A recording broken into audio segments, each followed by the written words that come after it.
When you think of trauma, what things pop up in your mind? Is it a natural disaster, a terminal illness, a plane crash? Yes, experiencing these life-threatening events, also known as large T traumas, may engrave a deep emotional scar and render you feeling powerless and helpless. In an interview with Real Simple magazine, psychiatrist Dr. Christine Moutier mentioned that there are other seemingly less significant experiences that can cause similar devastating emotional impact. These occurrences, also known as small t traumas, are ego-threatening instead of life-threatening because they impair our emotional functioning and surpass our ability to cope. But don't allow the lingo large T and small t traumas to fool you into thinking one is more important than the other. The categories are intended to guide professionals toward the appropriate treatment options for different people. What makes minor T events so bewildering is their cumulative influence, which may create psychological damage as time passes or with repetition. One of the examples of small t traumas, or the ones that we often dismiss, frequently moving. Home is usually a familiar, secure place. Its layout is second nature to you. Even if it's totally dark, you're still able to find your way to the toilet. The same goes for the grocery store you go to buy your favorite ice cream, or the route you take to the bus stop. Your brain is on autopilot. It knows the surrounding area inside out. But what happens when you have to pack up your entire life over and over again? Moving makes you lose your life map, and then you have to remap it from scratch each time you move to a new place. Licensed marriage and family therapist Yale Haklai Nyagu explained that moving is stressful and traumatic because of the loss of familiarity.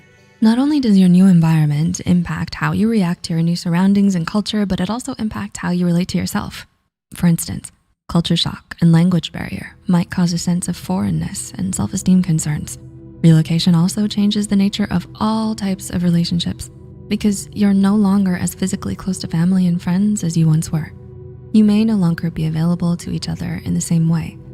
As a result, the level of emotional connection you have with each other also changes. Emotionally invalidated. Ouch, that hurts! You scream in pain after you fall on your knees while running in a baseball field. The pain is so intense that you start crying. Your father then says to you, "What are you crying for? You're 10 years old, man up. Big boys don't cry."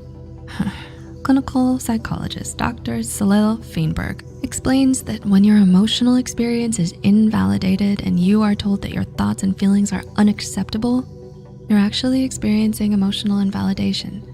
It sends a message, I don't care about your feelings. Your feelings don't matter. Your feelings are wrong. A study by a group of researchers published in the Journal of Child Abuse Neglect looked at the link between emotional invalidation as a child and psychological distress as an adult. The findings reveal that childhood emotional invalidation was linked to chronic emotional restraint in adulthood. Consequently, it caused psychological distress, especially manifested as depression and anxiety-related symptoms. Parents with emotional dysregulation. Imagine a singer who can sing several octaves higher than the people around her. If the muse hits, she can't help but sing spontaneously. Now take her singing and replace it with emotions, and you begin to understand what it means to have emotional dysregulation. Psychology professor Dr. Annie Tanasugarn says that growing up with parents who have difficulties regulating their emotions may cause you to also experience emotional dysregulation. We need our parents to show us how to feel big emotions as children. If our parents overreact to situations, become overly dramatic, or display anger outbursts, we may subconsciously learn that these are the right emotional responses to situations and adapt a similar response. Living in tumultuous and unstable environments as a child may cause us to grow into adults that struggle with anger issues or feel alienated from their emotions.